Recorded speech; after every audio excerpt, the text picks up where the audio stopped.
Wala nang dingging panalangin ang Diyos sa buhay ko. Kahit magmula sa araw na ito, hindi na siya kumilos sa buhay ko. Kahit sa araw na ito, pabayaan na niya ako. Which is impossible. Pero granted for the sake of argument. Kahit na, hindi na siya kumilos sa buhay ko. Ang Diyos, sa lahat ng kanyang ginawa, ay karapat-dapat pa rin ng pagpupuri at pasasalamat. Dapat mag-sink in sa atin yon. Para wala nang makasnatch sa atin material na bagay, problema, tukso, demonyo sa ating relasyon sa Panginoon. Lord, nandito yung anak mo na sinagip mo. Nandito yung anak mo na mahal mo. Tulungan mo. Huwag mong ipangalandahan kang mahal mo ang Diyos. Walang kasiguraduhan yan. Alam mo yan. Sumasablay ka dyan. Pero hindi mo po pwedeng questionin ang pagmamahal ng Diyos sa atin. Minsan daw ay mayroong mamamatay ng pastor ang nagpabalita sa isang politiko at isang abogado na puntahan man lamang siya upang kanyang makasama bago man lang siya mamatay. So itong dalawang ito na miyembro ng church nila, dadil-daling nagpunta sa bahay ng pastor. Pagkarating doon, ginabayan naman sila sa kwarto nito. Nandun ang pamilya ng pastor, nag-iiyakan na. Pero si pastor, nang makita sila, nangiti na.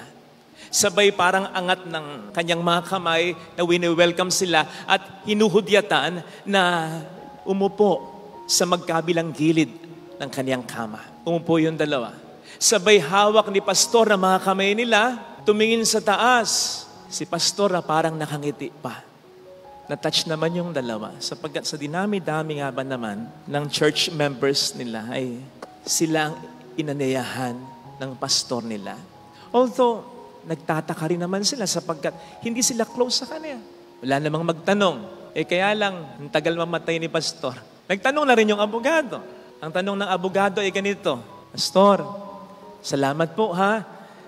Talagang kami ang napili ninyo na makasama ninyo sa pagkakataong ito. Pero mawalang galang na lang po. Bakit po ba talaga kami ang napili niyo? At sumagot si pastor, kasi gusto ko, pag namatay ako, tulad ni Kristo, napapagitnaan ng dalawang magnanakaw. Joke lang, mga politiko, mga abogado, joke lang. Besides, hindi naman sablay yung dalawa, di ba? May naligtas naman yung isa. Kaya nga ang tawag natin sa kanya, the good thief, ang mabuting magnanakaw. But come to think of it, ano nga ba ang mabuting ginawa niya? Bukod sa pag-isisi niya at paniniwala kay Kristo, ano pa ang mabuting ginawa niya para maligtas siya? Pagkatapos ba nun, nakapagbasa at nakapagnilay siya ng Biblia? Nakapagsimba ba siya? Nakapagkawang gawa siya? Nakapagpabinyag ba siya? Hindi. Kasi nga nakapako na mamamatay na. Pero, iniligtas siya. Ito po ay isang pagpapakita sa Biblia na ang kaligtasan talaga natin ay maliwanag na isang grasya. Walang kinalaman dito ang ating mabubuting mga gawa. Ephesians 2:8-9, for it is by faith or by grace that we have been saved through faith. It is not from you. It is the gift from God. It is not through works, so that no one may boast. Hindi tayo, kundi si Kristo ang siyang nagligtas sa atin. Ang nagliligtas sa atin. Bagamat mahalaga pa rin siyempre ang mga mabubuting mga ginagawa natin. Pero dapat natin itong makita, hindi bilang mga paraan o means para sa ating kaligtasan, kundi mga fruits o bunga, epekto, pagpapakita na tayo ligtas ng talaga. Kumbaga, nagpapakabuti tayo, hindi dahil gusto nating maligtas.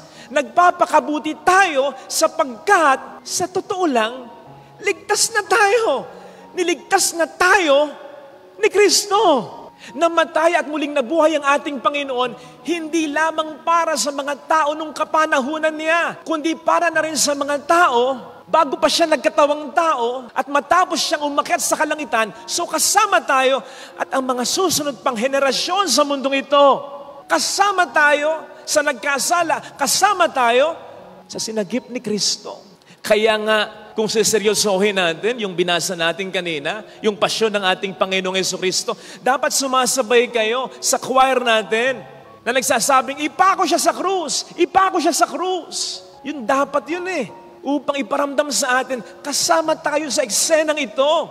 Hindi tayo labas dito. Huwag po nating kunin, alisin kahit konti lang ang credit sa Panginoon natin. Oo, ang mga mag-asawa parehong may ambag upang ang kanilang pag-asama ay mas tumatag. Ang mga magkakapatid ay pare-parehong may kontribusyon upang maging mas maayos ang kanilang relasyon. Ang mga magkakaibigan ay may pare-parehong binibigay upang ang kanilang samahan ay mas lalong tumibay. Pero hindi ganyan pagdating sa ating kaligtasan. Wala tayong ambag, wala tayong ibinigay, wala tayong kontribusyon sa ating kaligtasan, kundi ang ating kasalanan lang. Yun lang ang ating kontribusyon, yun lang ang ating ambag, yun lang ang ating bigay para sa ating kaligtasan, yung ating kasalanan lang. Let that sink in sa ating puso at isipan. Mahirap mang tanggapin, yun ang katotohanan. Pero para sa atin, yung katotohanan yan. Kasi isipin na lamang po ninyo, kung ang kaligtasan natin ay nakabatay talaga sa atin, ano na lang ang magiging kaligtasan natin? Sige nga, sabi nga ng Bible, everyone falls short of the glory of God. Lahat tayo kapos, lahat tayo kulang. Yung kaligtasan nga lang natin dito sa lupa, hindi pa natin masigurado Tamang nag-iingat tayo, pero na-aksidente pa rin tayo, nagkakasakit pa rin tayo, tayo pa rin ay napapahamak. So kahit yung personal na effort natin, kahit napakagaling na, kahit napakaganda na, hindi pa rin kasiguruduhan na magkakamit tayo ng kaligtasan. Dito pa lang yan sa lupa, Yun pa kayang kaligtasan na tayo mapunta sa kalangitan? Alam naman nating hindi lumilipas ang isang araw na hindi tayo nakakagawa ng kasalanan kahit isa lang. But then, mahalaga pa rin yung mga mabubuting ginagawa natin.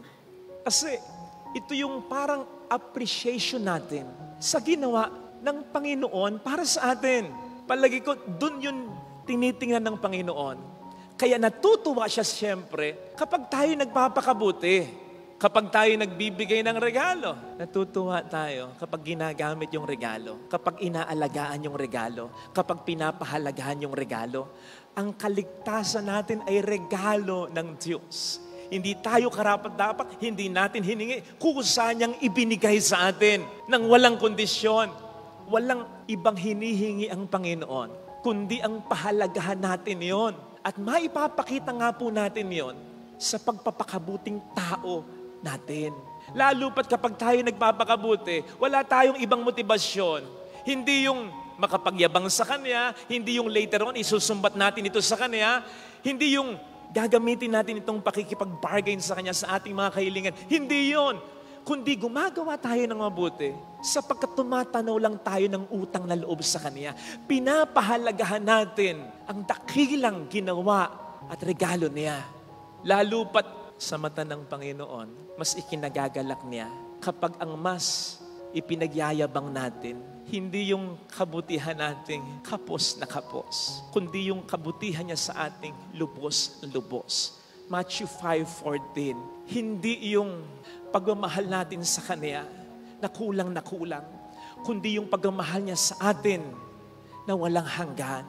1 John 4:10. Kahit sa ating personal na karanasan natutuwa tayo kapag mabuti sa atin yung taong minamahal natin.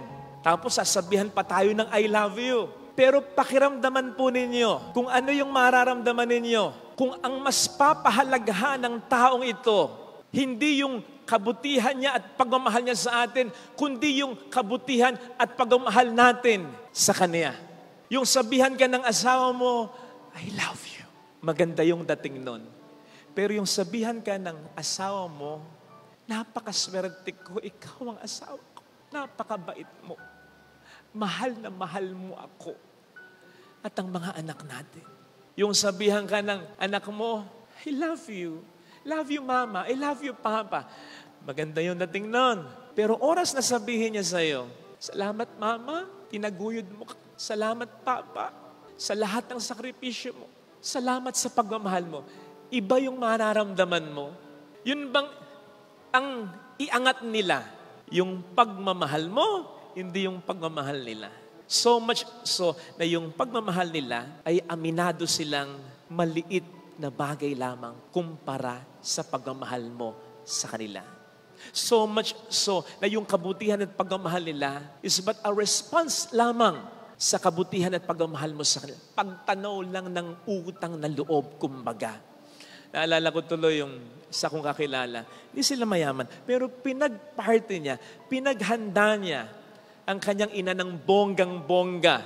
Sa speech niya, ang sabi niya, Nay, kulang pa po ang lahat ng ito sa ginawa niyong sakripisyo para sa aming magkakapatid. I love you. Hindi niya sinabing, Nay, I love you. Kaya pinaghanda kita ng bonggang-bongga. Ang sinabi niya, Nay, minahal mo kami ng sobra. Kaya ito, maliit na bagay lang. Sa lahat ng iyong mga binigay, mahal na mahal kita. Sapagkat mas minahal at minahal mo kaming mga anak mo. Ganun sana. Ganun sana sa ating relasyon sa Diyos.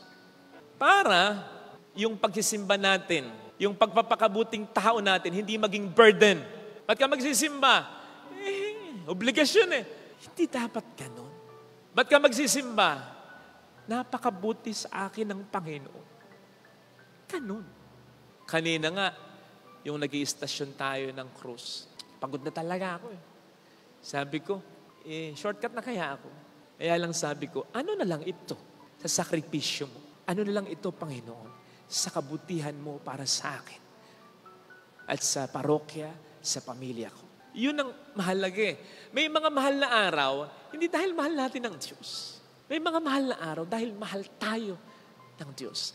Let that sink in sa atin upang makaranas man din tayo ng mga suliranin, upang hindi man agad o hindi na din talaga ibigay ng Diyos ang inihiling natin, pero kaya magtampo. Sa pagkatandaan nyo itong sasabihin ko, kung marirealize lang natin yung tindi ng ginawa ng Diyos para sa atin, we will be able to claim. Kahit wala nang dingging panalangin ang Diyos sa buhay ko, kahit magmula sa araw na ito, hindi na siya kumilos sa buhay ko, kahit sa araw na ito, pabayaan na niya ako, which is impossible, pero granted for the sake of argument, kahit na hindi na siya kumilos sa buhay ko, ang Diyos, sa lahat ng kanyang ginawa, ay karapat dapat pa rin ng pagpupuri at pasasalamat. Dapat mag-sink in sa atin yon para wala nang makasnatch sa atin material na bagay, problema, tukso, demonyo sa ating relasyon sa Panginoon. Hindi mo iiwan ang asawa mo, ang mga magulang mo, ang anak mo, kung talagang maliwanag sa iyo, mahal na mahal ako ng tao ito. Ang Diyos pa kaya na kaya at kakayanin gawin para sa atin ang lahat. Kaya mamaya mga kapatid ha, sa pagpila natin at paghalik natin sa krus, at kung hindi tayo halik, bawo lang tayo, pasalamat tayo sa Kanya. Bago pa man tayo humiling, wag muna yung hiling, pasalamat muna tayo sa Kanya. Kung hihiling man tayo, wag natin sabihin sa Kanya, Lord, nandito ako ha, init-init, haba ng ceremony, Father, layo pa ng pinanggalingan namin. Paggalingin mo ako ha, love you. Wag. Kasi mas natutuwa ang Diyos kapag ang mas pinaniniwalaan mo, hindi yung pagmamahal mo sa Kanya, kundi yung pagmamahal niya sa iyo. Kaya manapa, kung may hihilingin ka, may problema sa pamilya, mayroon kang problema sa kalusugan, pagpila mo mamaya, ganito ang sabihin mo. Lord, nandito yung anak mo na sinagip mo. Nandito yung anak mo na mahal mo. Tulungan mo ako. Natatandaan ninyo, yung best friend niyang si Lazaro, namatay, di ba? Ano ang pinasabi ng mga nagbalita kay Jesus na patay na si Lazaro?